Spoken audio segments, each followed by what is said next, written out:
કારકિર્દીની શરૂઆત ક્યાંથી કરેલી આપે અને અહીંયા સુધી કેવી રીતે પહોંચ્યા? કારકિર્દીની શરૂઆત છે એ બહુ યંગર એજ ઉપર થોડી નાનકડી શરૂઆત થઈ હતી, 11 વર્ષની એજ ઉપર. પણ ઓફિશિયલી જે શરૂઆત કહેવાય એ 18 વર્ષની ઉંમરે થઈ હતી. મેં પોતે ટેકનિકલ સ્ટડી કર્યું અને એના બેઝ ઉપર જ હું પોતે ઇન્ડસ્ટ્રીઝની અંદર જોબ ઉપર લાગ્યો. તો નોર્મલ પ્રોસેસ અને ફાસ્ટ ટ્રેક પ્રોસેસના ફી સ્ટ્રક્ચરમાં કાંઈ ફેરફાર ખરો? રાઈટ, નોર્મલ પ્રોસેસ છે એમાં ગવર્મેન્ટ જે ફીઝ લેતી હોય છે એના કરતાં 5 ટાઈમ્સ ફીઝ છે એ આની અંદર લેતી હોય ને અપેરેન્ટલી કન્સલ્ટિંગ ચાર્જ અને એ બધું ચાર્જ છે એ સાથે લાગતો હોય. આઈપીઆર રજિસ્ટ્રેશન ન કરાવીએ તો શું કે ઇફેક્ટ આવી શકે રનિંગ બિઝનેસ? અત્યારે આપણે કળિયુગમાં છીએ, રાઈટ, અને આ વાત હંમેશા યાદ રાખવી જોઈએ. સતયુગમાં એવું હતું કે ભાઈ ઘર ખુલ્લા રાખીને લોકો જતા રહેતા, તાળા પણ ન લગાડતા, બરાબર. તો સાહેબ આજની તારીખે જો કળિયુગમાં હોઈએ તો તમે કોઈ પ્રોડક્ટ બનાવી, તમે કોઈ બ્રાન્ડ નેમ બનાવ્યું, તમે કોઈ સોફ્ટવેર બનાવ્યું, તમે કોઈ ગીત બનાવ્યું, તમે કોઈ પિક્ચર બનાવ્યું, તમે કોઈ બુક લખેલી છે, જો એના રાઇટ્સ તમારી પાસે હશે જ નહીં અને માર્કેટમાં એનું ડુપ્લિકેશન્સ થવા માંડશે તો તમે એને કેવી રીતે રોકશો?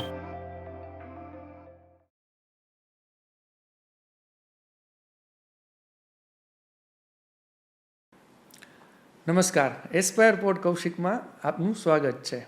આજની તારીખે મૂંઝવતો પ્રશ્ન એ છે બ્રાન્ડ નેમ.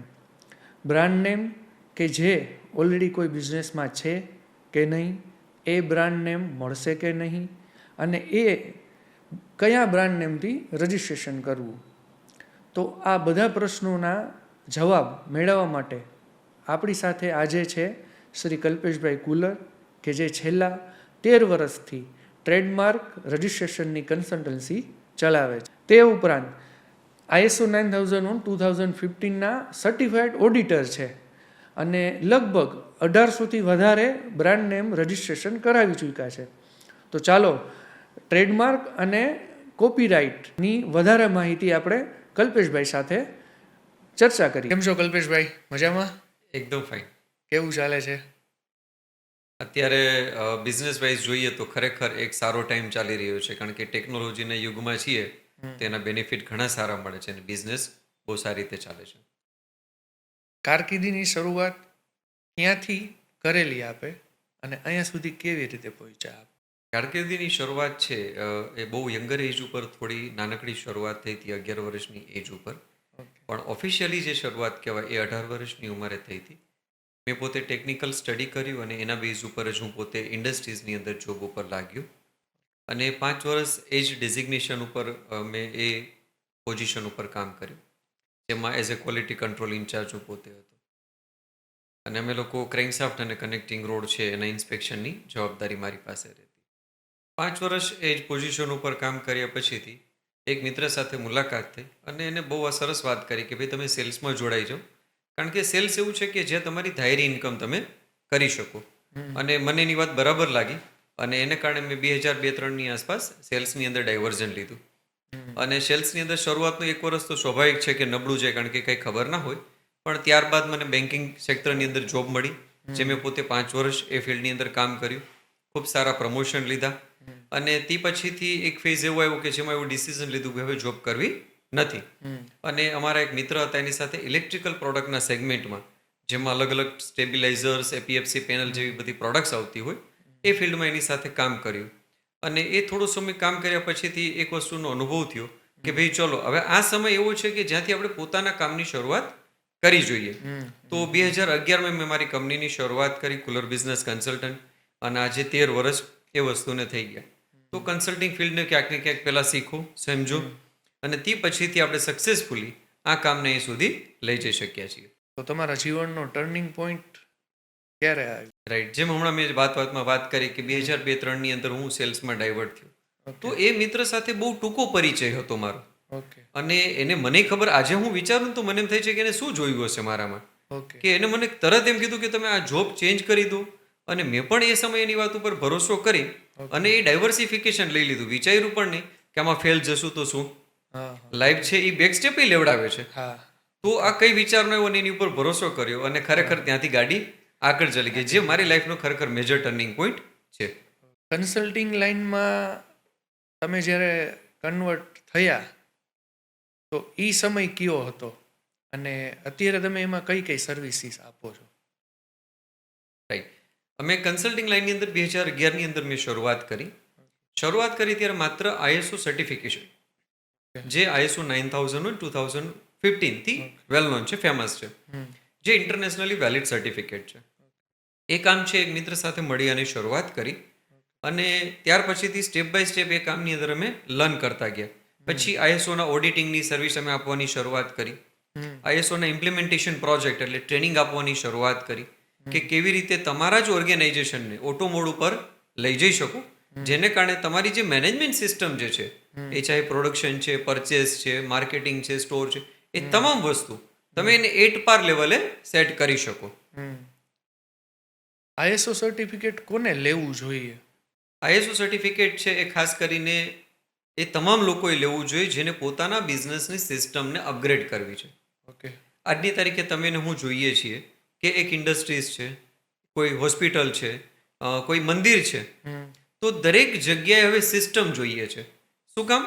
કારણ કે ત્યાં એક બે વ્યક્તિ નથી, ત્યાં 25, 50, 100, 200, 500, 1000, 2000, 5000, 10,000, મોટી કંપનીઓમાં તો લાખો લોકો કામ કરે છે. તો આટલા બધા લોકોને એક સરખી લાઈનમાં કેમ ચલાવવા? તો એના માટેની સિસ્ટમ કઈ? તો એ જે સિસ્ટમનું મૂળભૂત સ્ટ્રક્ચર છે, એટલે કે પાયો જે નાખી શકાય છે, એ આઈએસઓ સિસ્ટમ દ્વારા. તો આઈએસઓ સિસ્ટમની અંદર કોઈ પણ આ પ્રકારના સેગમેન્ટના લોકો જ્યારે સિસ્ટમને અડોપ્ટ કરે છે તો એની એન્ટાયર સિસ્ટમ જે છે એ ઇન્ટરનેશનલ સ્ટાન્ડર્ડ મુજબ સેટ કરી શકે છે. ઘણીવાર એવું થતું હોય છે કે હું થોડું તમને આઈએસઓ વિશે થોડા ક્વેશ્ચન કરું છું. ઘણા લોકોને ખબર જ નથી કે આઈએસઓ શું છે, પણ એ એક શું કહેવાય, એક પેરામીટર કે ભાઈ બિઝનેસ સ્ટાર્ટ કર્યો છે તો આઈએસઓ લેવો પડશે. તો આઈએસઓ વિશે છે ને થોડું ડિટેલમાં કહો કે આઈએસઓનો રોલ શું હોય છે? રાઈટ. આપણે આઈએસઓને થોડુંક ટેકનિકલી સમજી લઈએ કે ભાઈ આઈએસઓ એટલે શું. પહેલા તો એ એક થર્ડ પાર્ટી સર્ટિફિકેટ છે. ઓકે. આજે આપણે ગુજરાતીમાં કહેવત છે કે ભાઈ વરના વખાણ વરનીમાં કરે. તો કોઈ વ્યક્તિ પોતાની કંપનીના વખાણ તો કરવાનો જ છે. હા. તો એ કોઈ ત્રીજી વ્યક્તિ આવીને વખાણ કરે કે ના આ કંપની ખરેખર સારી છે, તો એ કેટલું સારું થશે? આજે આપણા વિશે બીજી કોઈ વ્યક્તિ જ્યારે અભિપ્રાય આપે છે તો આપણે ઝડપથી માની લઈએ છીએ કે આ કંપની સારી હશે. તો આઈએસઓ છે એ પ્રકારે થર્ડ પાર્ટી એક વેલિડેશન આપે છે. આઈએસઓ છે એ છેલ્લા લગભગ 35 વર્ષ થઈ વધારે સમય ત્યાં આ સર્ટિફિકેશન છે વર્લ્ડ વાઇડ ચાલે છે. આની શરૂઆત છે એ યુરોપ એટલે કે જીનીવાથી થયેલી છે અને આજની તારીખે દુનિયાની અંદર લગભગ કન્ટ્રીઓ આ સ્ટાન્ડર્ડને અડોપ્ટ કરેલું છે. શા માટે? કારણ કે એ સ્ટાન્ડર્ડને અડોપ્ટ કરવાથી જેમ હમણાં આપણે વાત કરી, એક આખી એન્ટાયર મેનેજમેન્ટ સિસ્ટમને સારી કરી શકાય. હવે મેનેજમેન્ટ સિસ્ટમ સારી થાય તો એની અસર ક્યાં ક્યાં જોવા મળે? ઓકે. તમે જે પ્રશ્ન પૂછ્યો છે એના સંદર્ભમાં અગર વાત કરું તો એનો બેનિફિટ એ જગ્યાએ જોડાઈ જાય કે મારે કોઈ કંપની સાથે ટાઈઅપ કરવું છે. ઓકે. તો સ્વાભાવિક છે કે એ કંપની વિચારશે કે આ કંપની કેટલી સારી છે, કેટલી સ્ટાન્ડર્ડ છે. હવે હું એને એમ કહીશ કે હું આઈએસઓ 9001 2015 થી સર્ટિફાઈડ છું. ઓકે. તો તરત જ એને ખ્યાલ આવશે કે ઓકે આ કંપનીની મેનેજમેન્ટ સિસ્ટમ સારી હશે, એના એમ્પ્લોયનું મેનેજમેન્ટ સારું હશે, એનું વર્કિંગ કલ્ચર સારું હશે. શું કામ? કારણ કે એને આઈએસઓ સ્ટાન્ડર્ડ વિશે ખ્યાલ છે. તો એ જ્યારે આ કોમન બેનિફિટ્સમાં જ્યારે આવે છે તો ત્યારે એ આ વસ્તુને વધારે વાપરવાનું પ્રિફર કરે કે જેથી બાયર સિસ્ટમમાં કામ આવે, સપ્લાય ચેનલ સિસ્ટમ સેટ કરવી છે એમાં કામ આવી શકે, ગવર્મેન્ટના ટેન્ડરિંગ ભરવા છે તો એમાં કામ આવે. કારણ કે ગવર્મેન્ટ આજે ડિમાન્ડ કરે છે કે ભાઈ તમારી પાસે આઈએસઓ સર્ટિફિકેશન હોવું જોઈએ. હું પોતે આઈએસઓ ઓડિટર છું, તો અમે પુષ્કળ જગ્યાએ ઓડિટિંગમાં જતા હોય છે. તો એની ઇન્ટરનલ સિસ્ટમ ડેવલપમેન્ટને કારણે એ લોકોના ઘણી વખત કોસ્ટ કટિંગ થઈ જતા હોય છે. કારણ કે પહેલા એમનેમ કામ થતું હતું, હવે સિસ્ટમેટિક વેથી થાય છે. પ્રોડક્શન છે એમાં ઇન્ક્રીઝ થાય છે, સેલ્સમાં વધારો થાય છે. તો આ બધા બેનિફિટ છે જે આઈએસઓ સિસ્ટમ સાથે જોડાયેલા છે અને આ બધી જગ્યાની ડિમાન્ડ પણ રહેતી હોય છે. ઇવન એક્સપોર્ટ કરવું છે આપણે, ઓકે, તો એક્સપોર્ટની અંદર પણ ડિમાન્ડ કરે છે કે ભાઈ તમારી કંપની આઈએસઓ સર્ટિફાઈડ છે કે નહીં. ઇન શોર્ટ એવું કહી શકાય કે આઈએસઓ સર્ટિફિકેટથી એક ટ્રસ્ટ લેવલ તમે કોઈ બીજી કંપની સાથે કનેક્ટ થવું છે તો એક ટ્રસ્ટ લેવલ આઈએસઓથી તમારું વધી શકે એવું કહી શકાય ને? બહુ સાચી વાત તમે કરી. આ જ હેતુ હતો કે એક કંપની બીજી કંપની ઉપર ભરોસો કેમ કરે. થર્ડ પાર્ટી વેલિડેશન તો એની અંદર આઈએસઓ છે એ પોતે લીડ રોલ ભજવે છે અને બે વ્યક્તિની વચ્ચે કે ને કે વેલિડેશન આપે છે કે ના આ કંપની સ્ટાન્ડર્ડ છે અને આ કંપની પણ સ્ટાન્ડર્ડ છે, જેના ઓડિટિંગ પ્રોસેસ દ્વારા એ વસ્તુને એ લોકો એસ્ટાબ્લિશ કરતા હોય છે. આઈપીઆર એટલે શું? મતલબ આઈપીઆર એવું વર્ડ સાંભળ્યો હોય તમારા પ્રોફેશનની અંદર, અને એનાથી શું પ્રોટેક્શન મળતું હોય છે? રાઈટ. આપણે આઈપીઆર એટલે ઇન્ટેલેક્ચ્યુઅલ પ્રોપર્ટી રજિસ્ટ્રેશન ઓર રાઇટ્સ. ઇન્ટેલેક્ચ્યુઅલ પ્રોપર્ટી એને સિમ્પલ કહીએ તો બૌદ્ધિક સંપદા. ઓકે. આજની તારીખે આજે આપણે કેટલી વસ્તુના ઇનોવેશન્સ જોયા છે, જેમ કે આજે જે કેમેરા સાથે આપણે વાતચીત કરી રહ્યા છીએ, જે કેમેરાથી આપણું શૂટિંગ થઈ રહ્યું છે, જે માઇક્રોફોન છે, લાઇટિંગ છે, આ બધી વસ્તુઓ સમયાંતરે ઇનોવેટ થયેલી છે. ઓકે. તો ઇનોવેશન જે છે એ જે વ્યક્તિએ કરેલા છે એને ક્યાંક તો એના રાઇટ્સ જોશે કે જેથી કાલ સવારે એનું જો કોઈ ડુપ્લિકેશન થાય તો એને રોકી શકે. એ કોઈ પ્રોડક્ટ હોઈ શકે, કોઈ આઈડિયા હોઈ શકે, કોઈ કન્સેપ્ટ, કોઈ સોફ્ટવેર હોઈ શકે, કોઈ રેસીપી હોઈ શકે, કોઈ બ્રાન્ડ નેમ હોઈ શકે. આવી તમામ બૌદ્ધિક સંપદા જે છે એને આઈપીઆર નીચે પ્રોટેક્ટ કરવામાં આવે છે. એટલે તમારું કહેવાનું એમ છે કે ટ્રેડમાર્ક મતલબ કોમન લેંગ્વેજમાં કહી શકાય. આઈપીઆર ની અંદર ટોટલ 4 વસ્તુ છે: ટ્રેડમાર્ક, ડિઝાઇન રજિસ્ટ્રેશન, કોપીરાઇટ અને પેટન્ટ. આ 4 ટોટલ આઈપીઆર છે. આના સિવાય પણ છે, પણ વેલનોન આ 4 છે કે જેની મેક્સિમમ આપણે ઇન્ડિવિજ્યુઅલ વ્યક્તિને જરૂરિયાત પડતી હોય છે. તો ટ્રેડમાર્ક જ્યારે લેવાનો હોય છે અને બ્રાન્ડ નેમ સર્ચ કરવાનું થતું હોય છે ત્યારે શું શું બાબતોનું ધ્યાન રાખવું જરૂરી છે? આજના સમયમાં છે ને સૌથી વધારે ચેલેન્જિંગ ક્વેશ્ચન હોય તો આ જ છે. એવું છે? હા, કારણ કે બ્રાન્ડ નેમ વગર તો કામ થઈ શકવાનું નથી, નામ વગર તો કામ કેમ કરીશું? હે, અને આપણા વડવાઓએ કહેતા ને કે નામ મોટું કરજો. નામ મોટું કરજો. નામ સારું હશે તો લોકો તમારા સુધી આવશે. હા. તો આજની તારીખે તમે કોઈ પણ સ્ટાર્ટઅપ કરો છો, કોઈ પણ બિઝનેસ કરો છો, તો એ નામ છે એ તમારું મહત્વનું છે. એ નામને પ્રોટેક્ટ કરવું એ ટ્રેડમાર્કથી આપણે કરી શકીએ છીએ. હવે નામને સર્ચ કરવામાં શું ધ્યાન રાખવું જોઈએ? આ પ્રશ્ન તમે ખરેખર બહુ અગત્યનો પૂછ્યો છે. કારણ કે બ્રાન્ડ નેમ સર્ચ કરતી વખતે વધારે પડતા લોકોને આઈપીઆર પ્લેટફોર્મ ઓપન છે, તો કોઈ પણ વ્યક્તિ ત્યાં ઇઝીલી સર્ચ કરતું હોય. ઇવન કોઈ આપણા ઓડિયન્સને ખ્યાલ નહીં તો આપણે આની લિંક પણ શેર કરીશું આપણા ડિટેલ્સની અંદર. બ્રાન્ડ સર્ચ કરતી વખતે સૌથી વહેલું એ ધ્યાન રાખવાનું છે કે તમારી જે પ્રોડક્ટ કેટેગરી છે એ કયા ક્લાસમાં ફોલ થાય છે, કયા ક્લાસમાં એપ્લિકેબલ છે, એ તમામ ક્લાસની અંદર ચેક કરવું જરૂરી. ઘણી વખત લોકોને એમ થતું હોય કે મેં એક ટ્રેડમાર્ક અરજી કરી તો મારું કામ થઈ જશે. પછી બ્રાન્ડ નેમ સર્ચ કરતી વખતે ગવર્મેન્ટની ગાઈડલાઈન પણ છે. અમુક પ્રોહિબિટેડ નેમ છે, તો એ જેમ કે ભગવાનના નામો છે એના કોઈ અધિકાર કોઈ વ્યક્તિને મળે નહીં. પછી અમુક વેલ નોન બ્રાન્ડ છે, જેમ કે એપલ, એમેઝોન, રિલાયન્સ, ટાટા, આ બધી મોટી કંપનીઓ છે, વેલ નોન બ્રાન્ડ છે, તો એ નામો ન રાખી શકાય, એ નામોથી નજીક ન રાખી શકાય. તો બ્રાન્ડ નેમ સર્ચ કરતી વખતે આપણે ખાસ આ બધી બાબતોને ધ્યાનમાં લઈએ તો આપણને શું છે કે બ્રાન્ડ સર્ચ કરેલું રિઝલ્ટ પરફેક્ટ મળે, અને તે પછીથી જો આપણે બ્રાન્ડને એપ્લાય કરીએ તો આપણા માટે સારું રહે. તો કોઈ પણ ઇન્ડિવિજ્યુઅલ્સ છે કે જે એના બિઝનેસ સ્ટાર્ટ કરે છે તો એનું બ્રાન્ડ નેમ જાતે સર્ચ કરી શકે ખરા? સાચી વાત છે. બ્રાન્ડ નેમ છે એ દરેક વ્યક્તિ જાતે સર્ચ કરી શકે છે. હું અત્યારે પણ તમારા માધ્યમથી વાત કરવા માંગીશ. ipindia.nic.in અથવા તો તમે ગૂગલમાં ડાયરેક્ટ સર્ચ કરી શકો છો ટ્રેડમાર્ક સર્ચ, તો ઓટોમેટિકલી આવી જશે. એની અંદર તમારે બ્રાન્ડ નેમ અને તમારો પ્રોડક્ટ છે કયા ક્લાસમાં જાય છે એ ક્લાસની ડિટેલ જ ખાલી નાખવાની છે. અને ક્લાસની ડિટેલ પણ ખ્યાલ ન હોય તો ત્યાં ટ્રેડમાર્કની વેબસાઇટ ઉપર ત્યાં જ ઉપર આપેલી છે, તો ત્યાંથી જ આપણે જોઈ શકીએ કે મારી પ્રોડક્ટ છે કયા ક્લાસમાં આવે છે. ટ્રેડમાર્કમાં એપ્લાય કરેલી બ્રાન્ડ હોય તો એમાં ઇન ફ્યુચર ઓબ્જેક્શન આવી શકે ખરા? રાઈટ. ટ્રેડમાર્ક અપ્લાય કરેલી જે પણ બ્રાન્ડ છે પહેલા તો ગવર્મેન્ટની એક આખી પ્રોસેસ છે જે ઘણા બધા લોકોને ખ્યાલ નથી.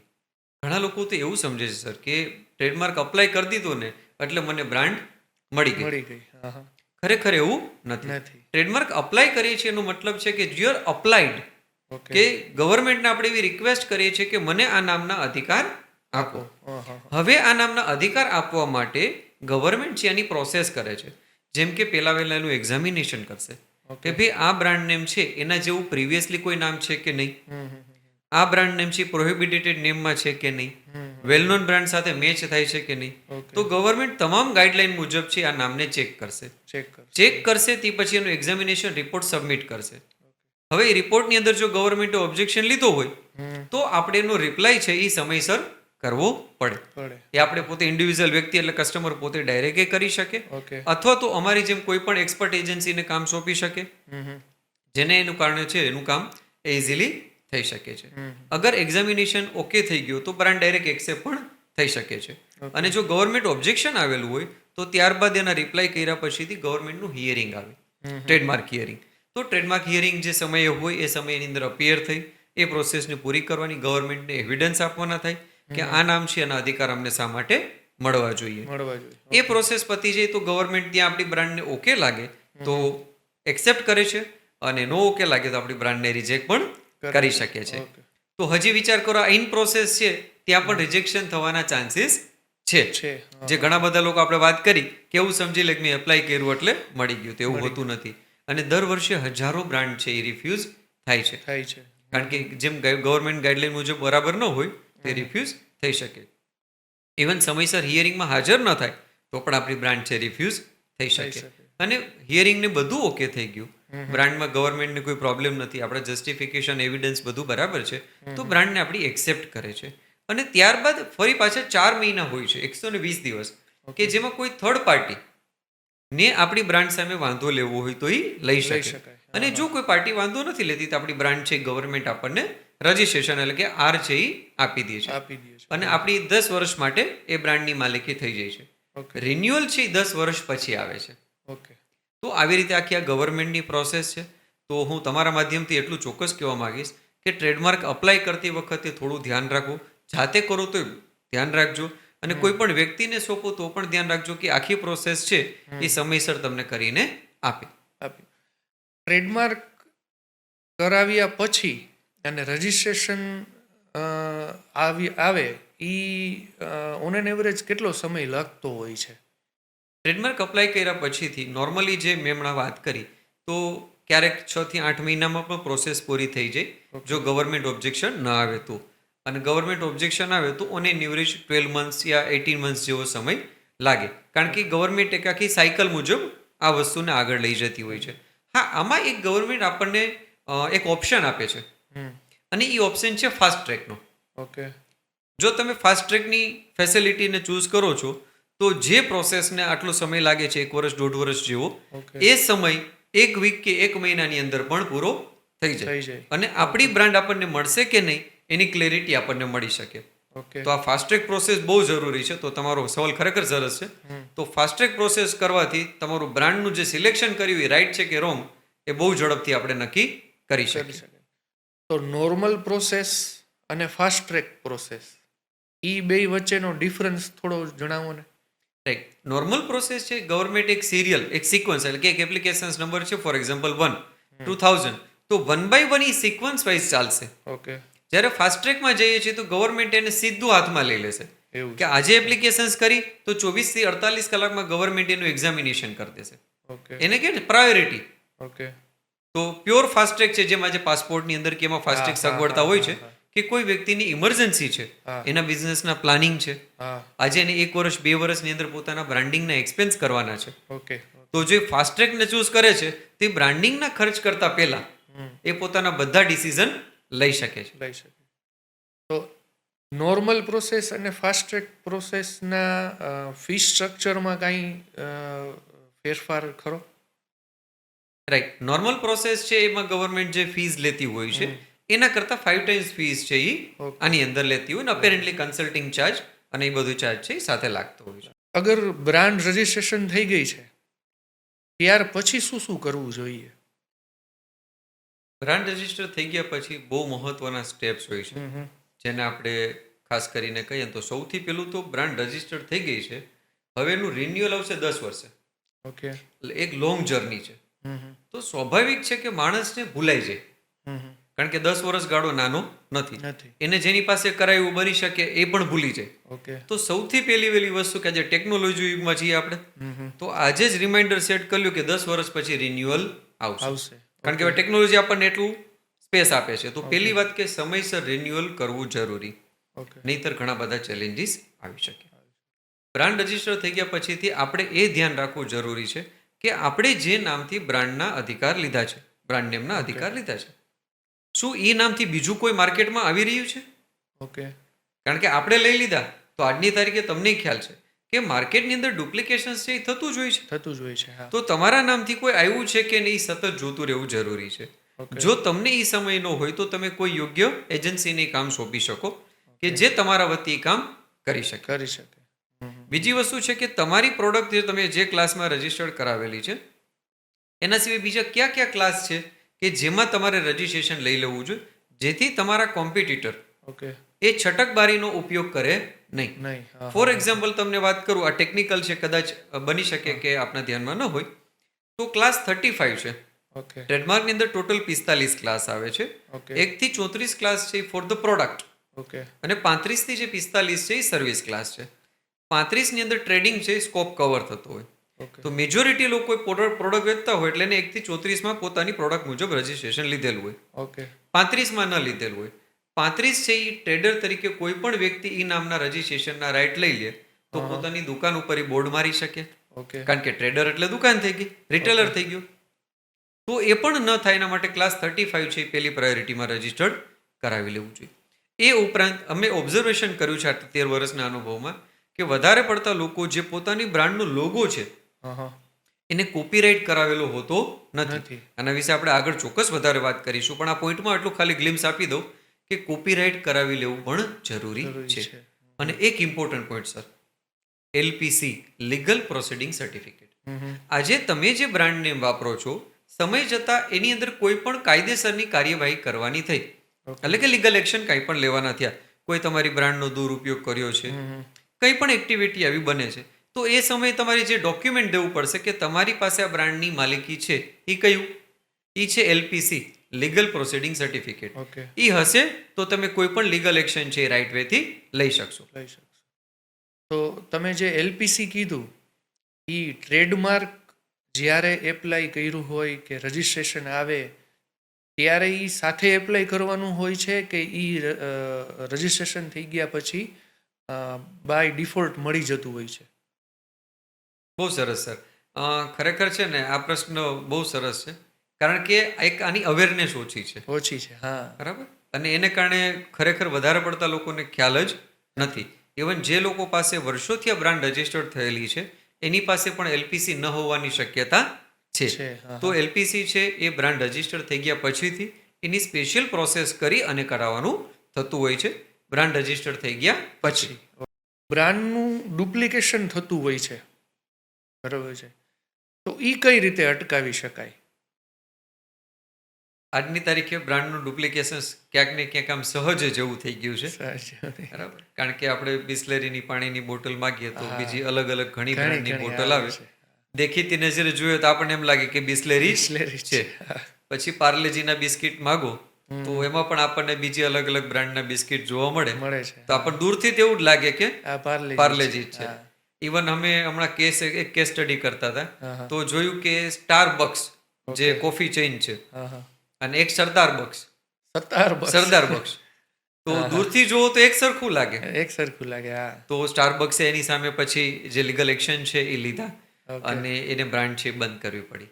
ઓકે. તો તમારી પાસે જો તમારી બ્રાન્ડના અધિકાર છે હમ. તો આપણે પોતે ગવર્મેન્ટની મદદ દ્વારા એક લીગલ એક્શન્સ બધા લઈ શકીએ કે જે આપણી બ્રાન્ડનું ડુપ્લિકેશન્સ કરે છે ઓકે. એને આપણે લીગલ નોટિસ મોકલાવી શકીએ. ઓકે. આપણા રાઇટ એટર્ની એડવોકેટ હોય એના દ્વારા, ઓકે. જેથી એ એક્શન લઈ અને આપણે સામેવાળાને નોટિસ આપીએ છીએ કે ભાઈ તમે આ બ્રાન્ડને બંધ કરી દો. જો એને ટ્રેડમાર્ક અપ્લાય કરેલું હોય તો આપણે ટ્રેડમાર્કના પ્લેટફોર્મ દ્વારા પણ એને રોકી શકીએ છીએ, એટલે કે એની અમે ઓપોઝિશન દાખલ કરી શકીએ છીએ. અગર જરૂર પડે કે બ્રાન્ડનું ડુપ્લિકેશન્સ બહુ વધારે થતું હોય છે તો પોલીસ રેડ, એટલે કે રેડ પાડીને પણ એનો માલ છે, એનો સ્ટોક છે એને જપ્ત કરાવી શકાય. જેમાં પણ તમે એક્સપર્ટ એડવોકેટ છે એને સાથે રાખી, એટર્ની એડવોકેટ છે એને સાથે રાખી અને આ બધી એક્ટિવિટી કરી શકો છો. તો બ્રાન્ડના ડુપ્લિકેશન્સને રોકવા માટે ગવર્મેન્ટ એટલે કે કાયદાકીય પૂરેપૂરા સપોર્ટ આપણને મળતા હોય છે. આપણે વાત થઈ હતી ક્લાસની કે ભાઈ ઘણી એવી બ્રાન્ડ હોય છે કે એને એમના કનેક્ટેડ ક્લાસની અંદર પહેલેથીને જ રજિસ્ટ્રેશન કરાવવું જોઈએ, તો એ ક્લાસનું સજેશન તમારા સાઈડથી જ મળતું હોય ને? ટ્રેડમાર્ક કન્સલ્ટન્સીનું ફિલ્ડ છે એ ઘણા વર્ષો જૂનું છે. અમે પણ 13 વર્ષ થયા છીએ. તો વધારે પડતા લોકોની પ્રેક્ટિસ એવી છે કે જેની અંદર જે કસ્ટમર જે હેતુથી એવો છે, ફોર એક્ઝામ્પલ કોઈ જ્વેલરીનો બિઝનેસ કરે છે, કરે છે. ઓકે, તો એને એમ સજેસ્ટ કરવામાં આવશે કે ક્લાસ 14 છે એપ્લિકેબલ છે, એમાં તમે ટ્રેડમાર્ક લઈ લો. લઈ લો. ઓકે, બરાબર, તો એમાં લઈ લેશે અને એનું કામ એ શરૂ કરી દેશે.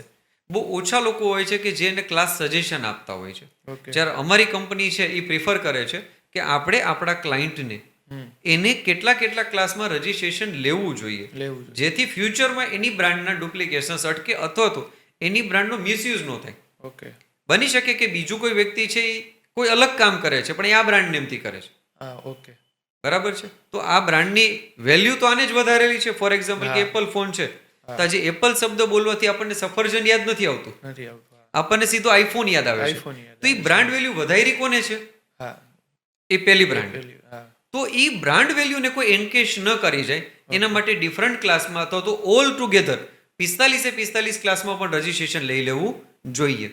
ઓકે. અગર તમારે નેશનલ લેવલે એક એક્સક્લુઝિવ બ્રાન્ડ બનાવી છે ઓકે. કે તમારી બ્રાન્ડ નેમનો ઉપયોગ કોઈ ન કરી શકે, ઓકે. તો તમારી પાસે એક્સક્લુઝિવ ઓલ ક્લાસની અંદર રજીસ્ટ્રેશન લઈ લેવાના, જેથી કાલ સવારે બીજી કે ત્રીજી કોઈ પણ પ્રોડક્ટની અંદર તમારી બ્રાન્ડ વેલ્યુને કોઈ એન્કેશ કરી શકે નહીં.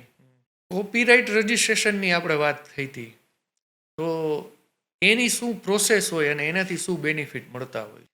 કોપીરાઇટ છે ખાસ કરીને આપણે બુક્સ છે, બુકના content, videos, singing, paintings, website, software, આ બધી વસ્તુ છે એને કોપીરાઇટ દ્વારા પ્રોટેક્ટ કરી શકાય. ઇવન સૌથી ઇમ્પોર્ટન્ટ બ્રાન્ડ લોગો.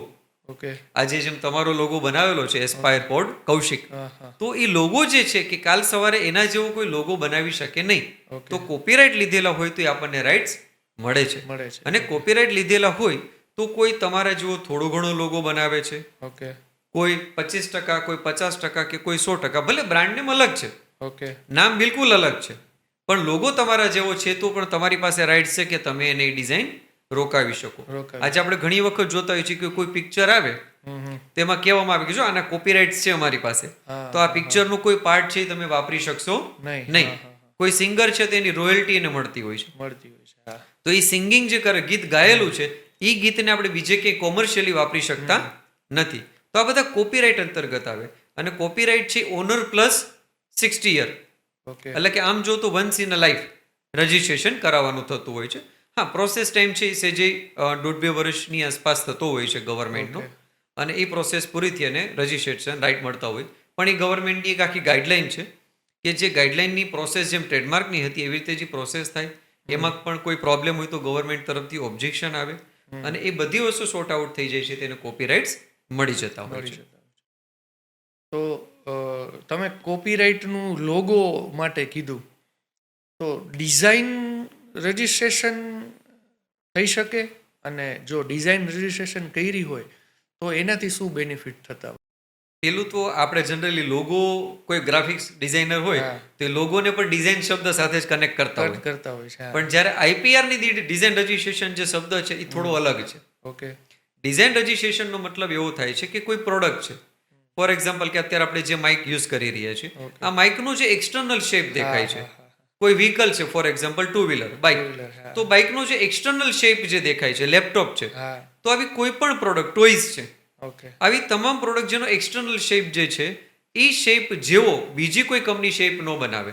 જેમ કે એપલનો ફોન આપણે લઈએ છીએ, રાઈટ, તો એના ફોનનો શેપ કેવો છે? હા. તમે બ્રાન્ડ લોગો જોયા વગર પણ એનું ખાલી બોડી જોશો ને તો કહી દેશો કે એપલ ફોન જ છે. Apple phone જ છે. તો એની પાસે એના જો ડિઝાઇન રજિસ્ટ્રેશનના રાઇટ્સ લીધેલા છે, તો એના જેવો પ્રોડક્ટનો કોઈ શેપ બનાવી શકે નહીં. હા. અને કોઈ બનાવે છે તો એના ઉપર લીગલ એક્શન લઈ અને એને બંધ કરાવી શકે છે. મોટી મોટી કંપની બધા એની પ્રોડક્ટના તો ઓલમોસ્ટ ડિઝાઇન તો કરાવી જ લેતા હશે ને પહેલા? સાચી વાત છે. આમ તો જુઓ ને તો આજની તારીખે ખરેખર આ ટેકનોલોજીનો યુગ છે અને આપણો દેશ છે એ એટલો અવેર થઈ ગયો છે, જાગૃત થઈ ગયો છે કે હવે દરેક વ્યક્તિ, ઇવન આપણા જે એસએમઈ ઇન્ડસ્ટ્રીઝ છે આપણી નજીકની તમામ, એ તમામ એસએમઈ ઇન્ડસ્ટ્રીઝ જ્યારે કોઈ યુનિક પ્રોડક્ટ બનાવે છે તે પોતે એના ડિઝાઇન રજિસ્ટ્રેશન લઈ લે છે. ઇવન તમે કોઈ પ્રોડક્ટ એવી છે, ટાઇલ્સ છે, કોઈ મોલ્ડ છે, ઓકે. કોઈ ડાય છે, કોઈ ટોયસ છે, જેમાં હમણાં આપણે વાત કરતા હતા, તો આવી કેટલી પ્રોડક્ટ્સ છે કે જે આપણી નજીક છે. કોઈ જ્વેલરીની ડિઝાઇન પણ હોઈ શકે યુનિક છે, તો ઓકે. આવી કોઈ પણ ડિઝાઇન છે એના રજિસ્ટ્રેશનના રાઇટ્સ લઈ શકાય અને એનાથી પ્રોટેક્શન લઈ શકાય છે. લઈ શકાય. ખાલી આઈડિયા જ માઇન્ડમાં આવ્યો છે તો એને પ્રોટેક્ટ કરી શકાય? જબરજસ્ત છે. આ તમે ખરેખર ક્યાંથી પ્રશ્નો ગોતી આવ્યા છો. અ, અગર કોઈ વ્યક્તિને ખાલી આઈડિયા જ આવે છે કે ભાઈ આપણે એક હસવાની વાત છે, પણ ભાઈ મને વિચાર આવ્યો કે ભાઈ ઉડતું ક્રિકેટ સ્ટેડિયમ હોય, વાહ, હા, બરાબર, આજે નથી હા, પણ ભવિષ્યમાં હોઈ શકે. હોઈ શકે, હા, તો હવે આ વિચાર છે તે શું એ વિચારને પ્રોટેક્ટ કરી શકાય? હા, કરી શકાય. તમે મશીન ઉપર કામ કરી રહ્યા છો, તો કામ કરો છો તો તમને બીક હોય ને હા, કે મારો આઈડિયા કોઈ લોકો તો સાથે શેર થવાનો જ, તો ચોરી ન થઈ જાય. તો તમે પ્રોવિઝનલ પેટન્ટ લઈ શકો, ઓકે, એને પેટન્ટ રજિસ્ટ્રેશનમાં કવર કરવામાં આવે. પ્રોવિઝનલ પેટન્ટ લઈ શકો છો. એ પેટન્ટ લઈ લીધા પછીના એક સમયગાળો છે, એ દરમિયાન એટલે કે 1 વર્ષની અંદર તમે એ પ્રોડક્ટને બનાવી લો ઓકે, અને ગવર્મેન્ટને એ પ્રોડક્ટની રજૂઆત કરી દો. તો એ તમારો જે આઈડિયા હતો વિથ ધ પ્રોડક્ટ, એના પેટર્નના રાઇટ્સ કવર થઈ જશે. થઈ ગયું છે. આઈપીઆર રજીસ્ટ્રેશન ન કરાવીએ તો શું શું કે ઇફેક્ટ આવી શકે રનિંગ બિઝનેસમાં? અત્યારે આપણે કળિયુગમાં છીએ, હમ. રાઈટ? અને આ વાત હંમેશા યાદ રાખવી જોઈએ. સતયુગમાં એવું હતું કે ભાઈ ઘર ખુલ્લા રાખીને લોકો જતા રહેતા, તાળા પણ ન લગાડતા. તાળા ન લગાડતા, બરાબર. તો સાહેબ આજની તારીખે જો કળિયુગમાં હોઈએ તો તમે કોઈ પ્રોડક્ટ બનાવી, તમે કોઈ બ્રાન્ડ નેમ બનાવ્યું, તમે કોઈ સોફ્ટવેર બનાવ્યું, તમે કોઈ ગીત બનાવ્યું, તમે કોઈ પિક્ચર બનાવ્યું, તમે કોઈ બુક લખેલી છે, ઓકે, જો એના રાઇટ્સ તમારી પાસે હશે જ નહીં હમ, અને માર્કેટમાં એનું ડુપ્લિકેશન્સ થવા માંડશે, તો તમે એને કેવી રીતે રોકશો? ઓકે, આજે આપણે વર્ષો પહેલા માણિકચંદ કરીને કંપની હતી, હા, હજી પણ છે, હા, તો એને નામ છે એ બદલાવવું પડ્યું હતું. હા, એ નામના રાઇટ્સ કમ્પ્લીટ નહોતા અને જેની પાસે રાઇટ્સ હતા એને ઓપોઝિશન દાખલ કર્યું, ઓકે, બરાબર. તો એ બ્રાન્ડ નેમ ચેન્જ કરવું પડે. તો આવી રીતે કોઈ પણ વસ્તુઓ છે, જો તમે રાઇટ્સ નહીં લીધેલા હોય તો એની ઉપર રિએક્શન આવી શકે. જેમ મેં એમણે વાતમાં સ્ટારબક્સ અને સરદારબક્સની વાત કરી, સરદાર બક્ષની, હા, તો સ્ટારબક્સ પાસે કમ્પ્લીટ રાઇટ્સ છે બધા, ઓકે, પોતાના કોપી રાઇટ, પોતાના બ્રાન્ડ નેમના અધિકાર, એ તમામ રાઇટ્સ હોવાને કારણે એને શું થયું કે સ્ટારબક્સ કરીને જ્યારે કોઈ નવું કોફી ચેઇનની અંદર એન્ટર થયું તેને પૂરેપૂરા એની ઉપર એક્શન લીધા અને એને બંધ કરાવી શક્યા. ઓકે, તો જો આઈપીઆર ઇન્ટેલેક્ચ્યુઅલ પ્રોપર્ટીના રાઇટ્સ આપણી પાસે હોય તો આપણી જે કંઈ પણ ક્રિએટિવિટી છે એ ક્રિએટિવિટીને આપણે પ્રોટેક્ટ કરી શકીએ છીએ. આ તમે સ્ટારબક્સનું નામ લીધું એટલે મને ક્વેશ્ચન માઇન્ડમાં આવ્યો કે આપણે રજીસ્ટ્રેશન કરાવી છીએ, કોપીરાઇટ લઈ છીએ, એ બધું ઇન્ડિયાના ગવર્મેન્ટમાંથી આપણને સર્ટિફિકેટ મળે છે. તો આઉટ ઓફ ઇન્ડિયા કોઈ એવી કંપની આપણા સેમ બ્રાન્ડ નેમને રજીસ્ટ્રેશન કરાવ્યા પછી કોપી કરી શકે ખરા કે નહીં? નોર્મલી કેવું છે સાહેબ, પેલું તો આઈપીઆર છે કન્ટ્રી વાઇડ છે, ઓકે, એટલે કે આજે મેં જે કંઈ રાઇટ્સ લીધેલા છે ઇન્ડિયામાં છે. હવે મારે કામ કરવું છે ફોર એક્ઝામ્પલ કે યુએસએની અંદર ઓકે, પોતાના બ્રાન્ડ નેમથી, તો મારે યુએસએની અંદર પણ ટ્રેડમાર્ક લેવાનો થશે. ત્યાં એ મને ટ્રેડમાર્કના અધિકાર મળી જાય છે, તો પછી એ કન્ટ્રીમાં કોઈ પણ એ નામથી કામ કરતું હોય તો હું એને રોકી શકું. પણ ત્યાં મેં કઈ રાઇટ્સ લીધેલા નથી. ઓકે, આજે એપલ કંપની છે તો તમે આજે ઇન્ડિયન આઈપીઆર ની અંદર ચેક કરશો તો ત્યાં તમને દરેક જગ્યાએ એપલ નામ છે રજિસ્ટર્ડ જોવા મળશે. હા, તો એને ઇન્ડિયાની અંદર પણ કામ કરવું છે, અહીંયા પણ પ્રોટેક્શન જોઈએ છે, તો પોતાની બ્રાન્ડ નેમનું પ્રોટેક્શન એ લઈ લે છે, જેથી અમેરિકાની કંપની ઇન્ડિયામાં કામ કરે છે તો પણ એને તકલીફ પડે નહીં. અને આ વાતમાં છે ને હું એક વસ્તુ વધારાની એડ કરવા માંગી છે. આપણે આપણા ઇન્ડસ્ટ્રીયાલિસ્ટ જેટલા પણ લોકો છે બિઝનેસની અંદર કામ કરતા હોય, ઇવન સર્વિસની અંદર પણ તમામ લોકો એક્સપોર્ટ કરતા હોય છે. ઓકે, તો સાહેબ એક્સપોર્ટ કરો છો તો તમે બીજા કન્ટ્રીમાં તમારી બ્રાન્ડ નેમથી માલ આપો છો. હવે ત્યાંથી કોઈ લઈ પણ રહ્યું છે ને તમારી પાસે, તમે આપો છો ઇટ મીન્સ કોઈ ત્યાંથી ખરીદી કરી રહ્યું છે. હવે એવું શક્યતા ખરી ને કે જે તમારી પાસે પરચેસ કરી રહ્યો છે એ વ્યક્તિ એ બ્રાન્ડને ત્યાં રજીસ્ટર્ડ કરાવી લે અને આવતીકાલે તમારી પાસેથી ને બીજા પાસેથી પણ માલ એને લેવો હોય તો લઈ શકે ને. તો આજે તમે એના સપ્લાયર છો, કાલે તમે એના સપ્લાયરમાંથી નીકળી પણ શકો. તો તમે જે પણ કન્ટ્રીમાં કામ કરો છો કોશિશ કરો કે એ કન્ટ્રીની અંદર પોતાના બ્રાન્ડ નેમના અધિકાર લઈ લ્યો, જેથી ત્યાં તમારી કોમ્પિટિશન ઊભી થાય નહીં. બહુ સારી એવી આપણે ચર્ચા કરી. ટ્રેડમાર્ક વિશે ઘણું જાણવા મળ્યું, કોપીરાઇટ વિશે જાણવા મળ્યું. તો આપને અહીંયા કોઈ સર્વિસ જોતી હોય કોઈ પણ ક્લાયન્ટને, તો બીજાથી તમે શું અલગ આપની કંપનીમાં આપી શકો? અથવા આપતા હશો, આપી શકો નહીં, આપતા હશો તમે. આમ જો તો દરેક કંપની નેચરલી પોતાના એફર્ટ્સથી કંઈક ને કંઈક અલગ વસ્તુ કરતી હોય. પણ અમે 13 વર્ષમાં જે ઓબ્ઝર્વેશન કર્યું છે અમારા ફિલ્ડની અંદર, એ ચાહે આઈએસઓ સર્વિસ હોય, ચાહે આઈએસઓ ઓડિટિંગ પ્રોસેસ હોય, ચાહે બ્રાન્ડ રજિસ્ટ્રેશન હોય, ચાહે કોપીરાઇટ, અમે એક શબ્દ છે કન્સલ્ટિંગ, આ શબ્દને 13 વર્ષથી સતત નિભાવીએ છીએ. એટલે કે અમારી પાસે જ્યારે કોઈ ક્લાયન્ટ આવે છે તો અમે એની રિક્વાયરમેન્ટને સમજીએ છીએ. ઓકે. અગર કોઈ ક્લાયન્ટ એમ કે સાહેબ મારે ત્યાં આખી આઈએસઓ પ્રોસેસ છે, એટલે કે આઈએસઓ મુજબની સિસ્ટમ પ્રોસેસ સેટ કરી આપો, તો અમે એના ઓર્ગેનાઇઝેશનની રિક્વાયરમેન્ટ, એના નંબર ઓફ એમ્પ્લોય, એ બધી વાતને સમજીએ છીએ. પછી એ પણ પૂછીએ છીએ કે આ બધું કર્યા પછીથી તમે જાળવી શકશો. ઓકે. ખાલી એવું જ નહીં કે ચાલો આપણે એનું કામ લઈ લઈએ. એવી જ રીતે જ્યારે અમારી પાસે કોઈ બ્રાન્ડ રજિસ્ટ્રેશન કરાવવા માટે આવે છે તો અમે એની બ્રાન્ડનું વિઝન શું છે. ઓકે. ગઈકાલે જ અમારા સાથે એક ક્લાયન્ટ બેઠા હતા, અથવા તો નિરંતર અમારી સાથે ક્લાયન્ટ બેસતા હોય છે, તો અમે એના સ્ટાર્ટઅપ્સ હોય છે તો પૂછીએ છીએ કે તમારી બ્રાન્ડનું વિઝન શું છે. જો તમારો બ્રાન્ડનું વિઝન છે કે ભાઈ અમારે રાજકોટ પૂરતી જ મર્યાદા છે, વિશેષ કોઈ ડેવલપમેન્ટ નથી કરવું, તો અમે એને એ રીતે ગાઈડ કરીશું. તમારું પ્લાનિંગ છે કે મારે national as well as international level ઉપર જવું છે, તો અમે એને બ્રાન્ડના લેયર, એટલે કે આટલા પ્રોટેક્શન્સ ઓફ લેયર હોવા જોઈએ, કે તમારી આટલા ક્લાસમાં બ્રાન્ડ રજિસ્ટર્ડ હોવી જોઈએ, તમારી નજીકના નામો જે હોય એને પણ રજિસ્ટ્રેશન કરાવી લેવા જોઈએ, કોપીરાઇટ લેવું જોઈએ. તો પ્રોટેક્શન કેટલી રીતે કરવું જોઈએ, કેવું કરવું જોઈએ, ખરેખર એ બ્રાન્ડ નેમ જે કરાવવા માંગે છે એને મળી શકે એમ છે કે નહીં, અને નથી મળતું તો અમારી ટીમ એને સ્પષ્ટ ના પાડે છે. અમે એ ના પાડવામાં સંકોચ કરતા નથી. ઘણી વખત અમારા ક્લાયન્ટ થાકી જાય છે, અમે તમને જે નામ આપીએ છીએ અમારે ગમે છે પણ તમે ના પાડો છો. આજે એ નામ એપ્લાય કરી દેશું, કાલે એને નહીં મળે તો કાલે ઈ કોને ખરાબ શબ્દો કહેવાના. તો અમારી ફરજ છે, રાઈટ, તો અમારી ફરજ છે કે આજે અમે એને રોકીએ કે સાહેબ આ નામ બ્રાન્ડ નેમ એપ્લાય કરો છો તેના અધિકાર મળવાની શક્યતા ઓછી છે, અથવા તો નહીં મળી શકે, અથવા તો થર્ડ પાર્ટી ઓપોઝિશન આવી શકે છે. તો જે બ્રાન્ડ કન્સલ્ટિંગ કહેવાય એ અમે દરેક કસ્ટમર પાછળ પૂરેપૂરું આપીએ છીએ, એ ચાહે અમારી પાસે કામ કરાવે કે ન કરાવે. અમે ક્યારેય એવું નથી વિચાર્યું કે અમારી પાસે કામ કરાવે તો જ અમે પૂરેપૂરું ગાઈડન્સ આપીશું. એ ઉપરાંત આટલા વર્ષોની અંદર કેટલાય લોકો અમારી પાસે કામ નથી કરાવ્યું, બીજા પાસે કામ કરાવેલું છે, છતાં પણ એ અમારી પાસે ક્યારે આવ્યા છે તો અમે એને યોગ્ય જવાબ આપેલો છે. અને કોશિશ કરીએ છીએ કે કોઈ માણસ પોતાની બ્રાન્ડનું જે ડેવલપમેન્ટ કરે છે સાહેબ, એ બહુ ડિફિકલ્ટ હોય છે. એક બ્રાન્ડ ડેવલપ કરવામાં છે ને સાહેબ, ધોરે દિવસે તારા આવી જાય, સાચી વાત છે, વર્ષો વર્ષ લાગી જતા હોય, લાખો કરોડો રૂપિયાનો ખર્ચ થતો હોય. તો એની અંદર એને પડનારી કોઈ પણ મુશ્કેલી છે, તમે કોશિશ કરે કે બેટર ગાઈડન્સ આપીએ, જેથી અને એ બ્રાન્ડ વેલ્યુ છે એ જળવાઈ રહે.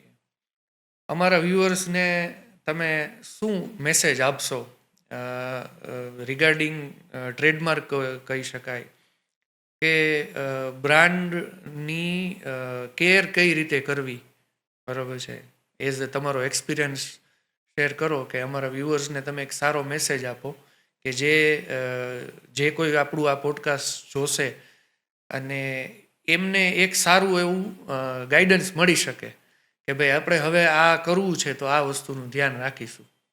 તમારા ઓડિયન્સને હું એટલો જ મેસેજ દેવા માંગીશ, અથવા તો દરેક વ્યક્તિ જે આ પોડકાસ્ટને જોઈ રહી છે, તમે જે કંઈ પણ સ્ટાર્ટઅપ કરો છો એ સ્ટાર્ટઅપને આઈપીઆર ઇન્ટેલેક્ચ્યુઅલ પ્રોપર્ટી રજિસ્ટ્રેશન કર્યા વગર શરૂઆત કરો નહીં. ઓકે. કારણ કે તમે જે નામથી કામ કરવાના છો, જો એના રાઇટ્સ નથી અને માર્કેટમાં જતા રહેશો, તેના ડુપ્લિકેશન્સ થશે અને થશે, અને પછી તમારી પરેશાની વધતી જશે. તો હું એટલો ચોક્કસપણે આગ્રહપૂર્વક કહીશ કે તમે જ્યાં પણ છો, જેની પાસે પણ છો, તમને જે પણ વ્યક્તિ યોગ્ય લાગે, પણ તમે પોતાના બ્રાન્ડના પ્રોટેક્શન લઈ અને પછી જ પોતાના બિઝનેસને આગળ લઈ જાઓ. ઇન શોર્ટ, જે કોઈ સર્વિસ લ્યો છો એ પ્રોપર વ્યક્તિ પાસે લ્યો. કેમ કે સર મેં એવું સાંભળેલું છે કે હા શું નામ રાખવું છે, હા ફોનમાં જ આપણને કહી દે, હા એ તમારું આ ક્લાસમાં આવશે અને આટલો ખર્ચ થશે. તો એનાથી દૂર રહેવું જરૂરી છે. જે રીતે આપણી સાથે તમારી જોડે મારે વાત થઈ, કેમ કે આજે શું કરવું છે અને શેના માટે કરવું છે એ જ્યાં સુધી કન્સલ્ટિંગ નહીં મળે ને ત્યાં સુધી છે ને એ પ્રોપર રજિસ્ટ્રેશન નથી થયું એવું માનવામાં આવે ને. રાઈટ. નોર્મલી કેવું છે સર કે દરેક વ્યક્તિ બીજા વિષય વિશે એટલા અવેર નથી જોતા. માની લો કે મને તમારો સબ્જેક્ટ નથી જ ખબર હોવાની, તો ક્લાયન્ટ છે ક્યાંક ને ક્યાંક એટલા અવેર ન હોય એવું બની શકે. પણ હા, છતાં હું એટલું રિક્વેસ્ટ તો ચોક્કસ કરીશ કે ભાઈ તમે જે કાંઈ પણ લોકો પાસે બ્રાન્ડ રજિસ્ટ્રેશન માટે જાઓ છો તો ત્યાં ખાલી પૈસાને ન જોવો, ઓકે, કે ખાલી ફીઝને ન જોવો કે આના 500,000 ઓછા છે કે વધારે છે. શું કામ? કારણ કે આ બ્રાન્ડ છે જેના ઉપર તો તમારો આખો બિઝનેસ ઊભો થવાનો ઊભું છે. થવાનું છે. હા. તો તમારે આની અંદર એક રાઈટ કન્સલ્ટિંગ જોશે. હમ. એવી ટીમ જોશે કે જે ટીમ આજથી લઈ અને તમારો બિઝનેસ ચાલે એની એન્ટાયર જર્નીમાં તમને કાયદાકીય એટલે કે લીગલ સપોર્ટ છે એ પૂરેપૂરો પૂરો આપી શકે. સર, તમે BNI નેટવર્ક સાથે જોડાયેલા છો, તો તમારા મતે BNI શું? રાઈટ. તો સાહેબ મેં આ BNIની જે જર્ની કરેલી છે એ મેં મારા શબ્દોમાં લખી છે. ઓકે. તો હું એવું પ્રિફર કરીશ કે હું વાંચીને જ તમારી સાથે શેર કરું, જેથી મારો અનુભવ છે એ શબ્દશ કહી શકું. તો ઇફ યુ ડોન્ટ માઇન્ડ. હારે પ્લીઝ સર. BNI એટલે બિઝનેસ નેટવર્ક ઇન્ટરનેશનલ, જે એનું ઓફિશિયલ નામ છે. પણ મારી દ્રષ્ટિએ BNI એટલે શું? એક એવું ખેતર જેમાં વાવણી થઈ ચૂકી છે, હવે માત્ર લણવાનું જ બાકી છે. BNI એક એવું પ્લેટફોર્મ જ્યાં આવી ગયા પછીથી બીજે માર્કેટિંગ કરવાની જરૂર નથી, કારણ કે BNIના તમામ મેમ્બર્સ આપણને આપણો બિઝનેસ ડેવલપ કરવામાં સપોર્ટ કરે છે. BNI એક એવું પ્લેટફોર્મ કે જ્યાં બિઝનેસની સાથે ખૂબ જ સારા મિત્રો મળે છે. BNI એક એવું પ્લેટફોર્મ કે જ્યાં વીકલી મીટિંગ હોવાને કારણે દર અઠવાડિયે જાણે આપણું ચાર્જિંગ થઈ ગયું હોય એવો અનુભવ થાય છે.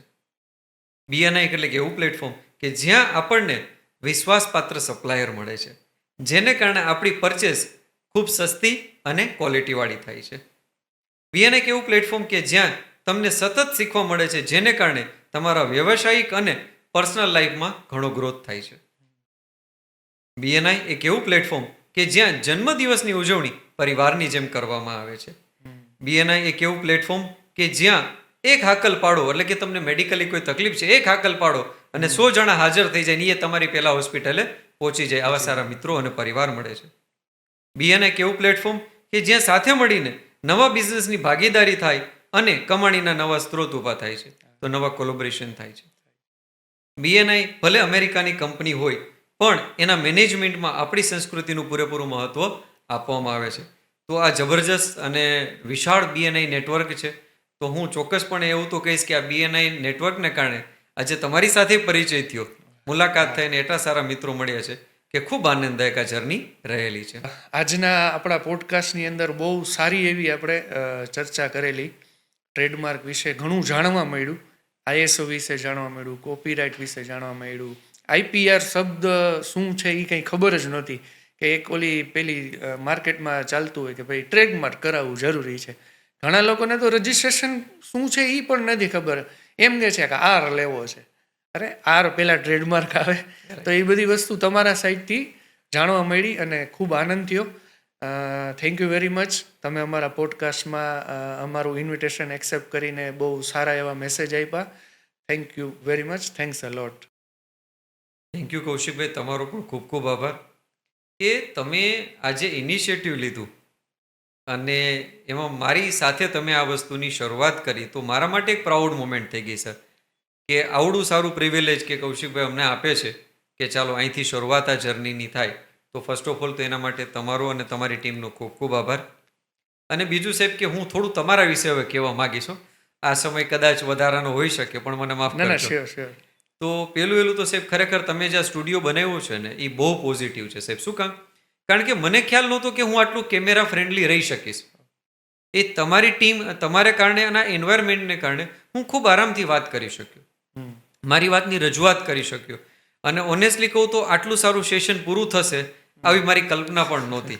તો thanks to your environment in your efforts. તો આપને ઓલ ધ બેસ્ટ અને ખૂબ ખૂબ અભિનંદન કે તમે આ જે જર્ની શરૂ કરી છે એને ખૂબ આગળ લઈ જાવ. એવી શુભેચ્છા સર. Thank you sir.